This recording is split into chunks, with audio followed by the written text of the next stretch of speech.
Delhi high court में बॉलीवुड अभिनेत्री जूही चावला, विरेश मलिक और टीना बछानी की याचिका पर बुधवार को दोपहर वर्चुअल सुनवाई में अदालत ने ऑर्डर रिजर्व कर लिया है। याचिका में अदालत से कहा गया है कि वो सरकारी एजेंसियों को आदेश दे कि वो जांच कर पता लगाएं कि 5G स्वास्थ्य के लिए कितना सुरक्षित है। सुनवाई से पहले फिल्म अभिनेत्री जूही चावला ने वर्चुअल कार्रवाई का लिंक भी इंस्टाग्राम पर शेयर किया था, लेकिन इस वर्चुअल सुनवाई में अजीब बात ये हुई कि इसमें 2 बार बाधा आई जब अदालती कार्रवाई के बीच में अचानक किसी ने गाना गाने की आवाज आने लगी। तीनों याचिकाकर्ता 5G तकनीक के खिलाफ दिल्ली हाईकोर्ट पहुंचे थे। जब याचिकाकर्ताओं के वकील दीपक खोसला 5G तकनीक के खिलाफ अपनी दलील पेश कर रहे थे, तभी अचानक किसी के गाने की आवाज आई। गाना जूही चावला की फिल्म का था, लाल लाल होठों पर गोरी किसका नाम है। गाने की आवाज सुनते ही सभी सकते में थे। करीब 8 सेकंड गाने की आवाज आने के बाद जज JR मिधा ने कोर्ट स्टाफ को उस व्यक्ति को वर्चुअल कोर्ट से हटा देने को कहा और पूछा कि वो व्यक्ति कौन है। उसके बाद आवाज बंद हुई और फिर अदालत की कार्रवाई शुरू हुई। लेकिन करीब 6 मिनट की कार्रवाई के बाद जब वकील दीपक खोसला फिर 5G तकनीक के खिलाफ अपनी दलील जोर जोर से पेश कर रहे थे, एक बार फिर किसी ने गाने की आवाज आई। इस बार गाना एक और जूही चावला की फिल्म का था, मेरी बन्नों की आएगी बारात। कार्रवाई में दोबारा बाधा आने पर जज मिधा ने व्यवधान पैदा करने वाले व्यक्ति की पहचान करने के बाद उसे कांटेक्ट नोटिस जारी करने को कहा है। उन्होंने दिल्ली पुलिस के IT डिपार्टमेंट से भी संपर्क करने को कहा। इस मामले में दिल्ली हाई कोर्ट के रजिस्ट्रार जनरल मनोज जैन से संपर्क किया गया, लेकिन उन्होंने कुछ भी बातें नहीं की। करीब 5000 पन्नों वाली इस याचिका में कई सरकारी एजेंसियां जैसे department of communication, science and engineering, research board, Indian council of medical research, central pollution control board, कुछ विश्वविद्यालयों और विश्व स्वास्थ्य संगठन को पार्टी बनाया गया था। इस याचिका पर अपना ऑर्डर रिजर्व करने से पहले जज मिधा ने इस याचिका पर कई सवाल पूछे। उन्होंने दीपक खोसला से पूछा कि क्या उन्होंने सरकार को अपनी चिंताओं से अवगत कराया है और क्या सरकार ने उन्हें कोई जवाब दिया है। अदालत ने उनसे पूछा कि अगर वो सरकार के पास नहीं गए तो वो सीधे अदालत के पास क्यों आए हैं। जज ने दीपक खोसला से पूछा है कि क्या आप बिना सरकार के पास गए सीधे अदालत आ सकते हैं। उन्होंने दीपक खोसला से पूछा है कि क्या उन्होंने इस याचिका को तैयार किया है और कहा कि ऐसा लगता है कि याचिका मीडिया पब्लिसिटी के लिए है।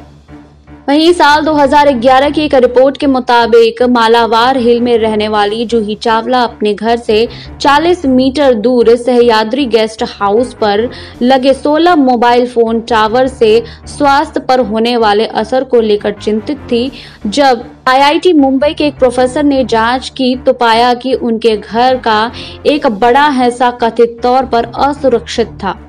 जूही चावला बताते हुए दिखती हैं कि कैसे इतने सारे फोन टावर से उनकी फिक्र बढ़ी थी और उन्होंने घर के आसपास रेडिएशन के स्तर की जांच के बारे में सोचा और जब उन्होंने जांच रिपोर्ट देखी तब उनकी फिक्र और बढ़ गई। 5G सेल्यूलर नेटवर्क दुनिया के कई हिस्सों में जैसे अमेरिका, यूरोप, चीन और दक्षिण कोरिया में पहले से ही काम कर रहा है। भारत में भी 5G ट्रायल्स पर काम चल रहा है। 5G से इंटरनेट की स्पीड बहुत तेज हो जाती है और इसे क्रांतिकारी माना जाता है क्योंकि इससे टेलीसर्जरी, आर्टिफिशियल इंटेलिजेंस, बिना ड्राइवर के कार जैसी तकनीक और विकसित करने में मदद मिलेगी। लेकिन दुनिया के कई हिस्सों में फिक्र भी है कि 5G की आधारभूत सुविधाओं से रेडिएशन का एक्सपोजर बढ़ता है, जिससे कैंसर जैसी बीमारियां हो सकती है। याद रहे कि पिछले साल ब्रिटेन में 5G टावर्स को लेकर इन अफवाहों के फैलने के बाद आग लगा दी गई थी कि 5G टावर्स कोरोना वायरस के फैलने या तेजी से फैलने का कारण है। वहीं याचिका में 5G से पेश संभावित खतरों का जिक्र किया गया है। इसमें बेल्जियम का हवाला दिया गया है, जहां 5G को लेकर विरोध हो रहा है।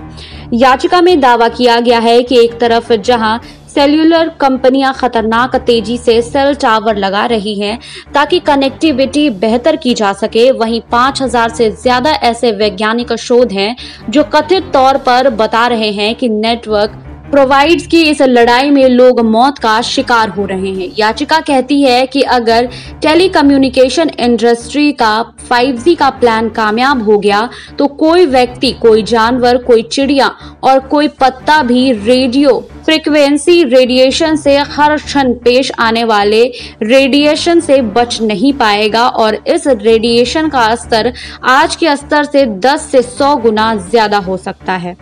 लेकिन ये रिपोर्ट ये भी कहती है कि इंटरनेशनल एजेंसी फॉर रिसर्च ने मोबाइल फोन पर पैदा होने वाली इलेक्ट्रोमैग्नेटिक फील्ड को इंसानों के लिए संभावित कैंसर पैदा करने वाला माना है। विश्व स्वास्थ्य संगठन की एक अन्य रिपोर्ट के मुताबिक ऐसा इसलिए है क्योंकि अभी इस बारे में पुख्ता सबूत नहीं मिले हैं कि मोबाइल फोन से पैदा होने वाली इलेक्ट्रोमैग्नेटिक फील्ड से पक्के तौर पर इंसानों में कैंसर होता है या नहीं।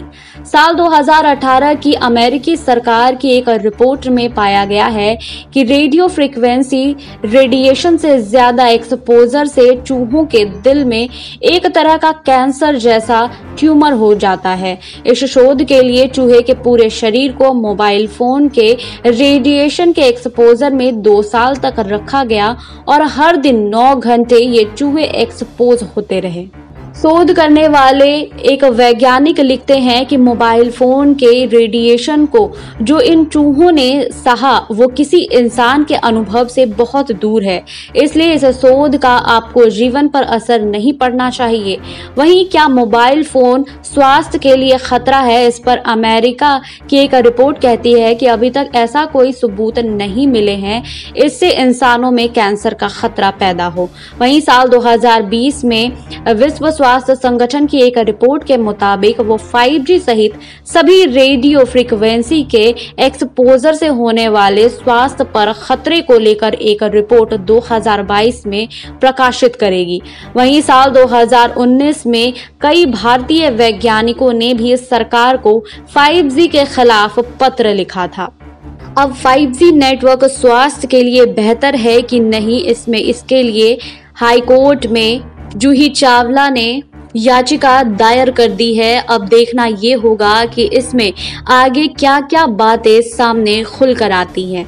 फिलहाल आपको हमारी रिपोर्ट कैसी लगी हमें कमेंट बॉक्स में लिखिए। बाकी और खबरों के लिए जुड़े रहिए SPN 9 न्यूज़ के साथ।